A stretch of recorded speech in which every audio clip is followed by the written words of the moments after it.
M. Pierre Ndiaye, DG de la société Les Mamelles Ndiabot. Alors, vous êtes venu participer à ces grandes rencontres de 3 jours sur la mise à niveau au niveau du Sénégal. Comment est-ce que vous appréhendez ces 3 jours de conclave? D'abord, se féliciter de l'existence, n'est-ce pas, de cette revue 4 années, la 4e édition des journées de mise à niveau. La mise à niveau perçue par le Sénégal pour renforcer les capacités des acteurs industriels et même services tertiaires dans la capacitation. La mise à niveau pour nous les industriels a été par des études immatérielles, l'information qui nous permettait de comprendre la manière dont nous gérons nos entreprises ou la manière de percevoir l'avenir de nos entreprises. Au reflet statique, nous avions perçu par l'amélioration des systèmes et de la qualité, nous avions un marché qui était grossissant. Et au lieu de rester sur le même matériel, la mise à niveau nous donnait des conseils techniques à la restructuration de nos équipements. Et en même temps, par les chiffres d'affaires réalisés auprès des banques, les banques nous donnaient la garantie de la couverture. Nous profitons aussi de ce fait pour remercier l'État du Sénégal pour avoir mis en place le système de l'exonération des taxes sur les équipements. Et nous sommes arrivés effectivement, par exemple, à notre niveau de 98 au démarrage où c'était vraiment la cuisine. On faisait à peu près maximum 300 kg de yaourt par jour. Nous sommes quand même arrivés en 98 à une activité de 24 tonnes par jour. Vous imaginez bien que la cuisine de sa casserole était bien loin de l'industrie dans laquelle on est aujourd'hui. C'est l'équipement performant qui donne une réponse, une bonne réponse à la demande. Parce que 24 tonnes jour, ça ne suffit pas encore pour satisfaire le besoin, n'est-ce pas, de notre pays, le Sénégal. Or, le lait est un aliment de grosse portée nutritionnelle pour la famille, pour l'environnement de la famille. Mais l'autre facette que nous avons eue pendant ces périodes où on a effectivement augmenté l'effectif du personnel pratiquement de 4 personnes à plus de 200 personnes, où à nos débuts on était à 70%, 80% d'hommes et 20% de femmes. Aujourd'hui nous sommes passés à plus de 65% de femmes et 35% d'hommes. Et ceci était un virage qu'il fallait qu'on fasse. Parce que dès le départ de la structuration de la société, nous avons voulu croire au yaourt qui était quand même ma matière de base, mon activité de base, après 20 et quelques années d'industriel dans ce métier. Le yaourt était pour nous un outil pour aller à ce qu'on voulait faire, à savoir donc l'agrobusiness. Et pour ça, on savait que le Sénégal est un pays sahélien. Et dans le pays sahélien, le lait et les céréales, c'est vraiment les complices permanents à la naissance et dans toutes les cérémonies familiales. À partir de ce moment-là, nous avions en son temps, dans les années 2003, où on lançait le Chakri, nous avions un déficit systémique de qualité de mil, de quantité de mil et de stabilité du prix. On peut faire des affaires sur des prix qui sont trop fluctuants. Et c'est là où, au Sénégal, comme dans la sous-région, il y a eu des études qui ont été faites dans des variétés précoces, permettant au niveau des intempéries de pouvoir quand même maintenir la productivité agricole. Et au sortir de cela, nous sommes rentrés dans ce qu'on appelle la contractualisation. Contractualisation, c'est quoi? C'est aller chez le paysan, déterminer avec lui vos besoins, lui de déterminer ses surfaces à emblaver, et grâce à l'encart que je loue dans son assistance technique, les terres sont caractérisées, les items technologiques sont caractérisés, les quantités, les financements sont spécifiés, et bien sûr, le budget est déterminé. À partir de ce moment-là, nous sommes rentrés en campagne par un contrat conventionnel, et ce qui nous a permis de passer à 2011 de 150 hectares dans la zone de Nioro. Cette année, on est arrivé à 2400 hectares. Cette année, nous sommes arrivés à signer une convention avec la banque, qui est la LVA, qui a pris sur lui la responsabilité de financer le cycle complet. Okay? Il a financé le cycle complet. Et en finançant le cycle, il nous donne la garantie, la possibilité de rassurer le producteur, mais pour nous aussi de rassurer notre consommateur terminal. Comme je vous disais tout à l'heure, le yaourt a permis de nous amener, nous rapprocher de la terre. Et effectivement, avec cela, ayant du mil, nous sommes partis dans les perspectives de ce pour lesquelles nous avons toujours travaillé, à savoir faire en sorte comment faire du mil l'or vert du Sénégal.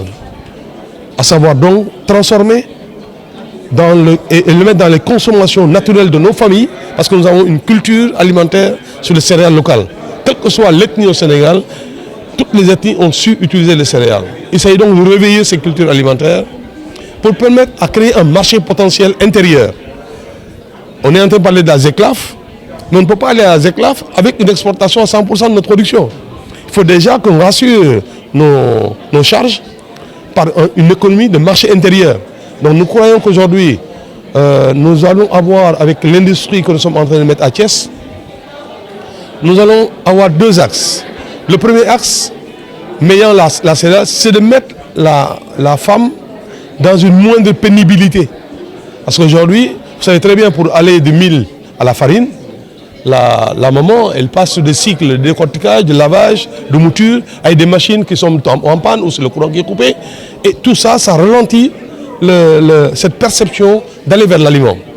Aujourd'hui, notre objectif, c'est de servir aux individuels et aux collectivités organisées, comme les associations de femmes, de la farine propre, sèche, et qu'ils peuvent décider à tout moment de savoir la quantité à pouvoir produire pour un marché qui existe.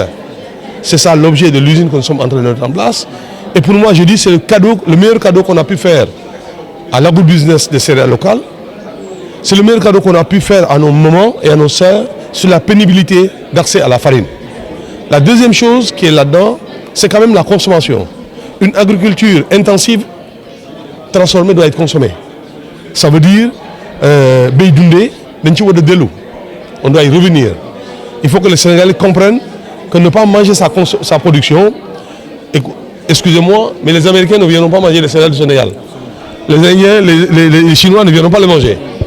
Donc ça veut dire que nous-mêmes, si on ne l'aime pas, ce n'est pas la peine qu'on s'engage vers le développement parce qu'on ne l'aura jamais. Donc je considère que les activités que nous menons aujourd'hui, d'accès à des graines en qualité et en quantité, d'avoir une industrie qui engage le processus féminin, parce qu'aujourd'hui, la transformation, le roulage des céréales est une compétence sénégalaise non transférée. Et nos bonnes dames savent très bien le faire. Les mettre au travail, c'est arriver à faire en sorte que nous ayons de l'emploi pour notre masse féminine. Donc au-delà de la pénibilité, nous allons engager un processus d'autonomisation des femmes.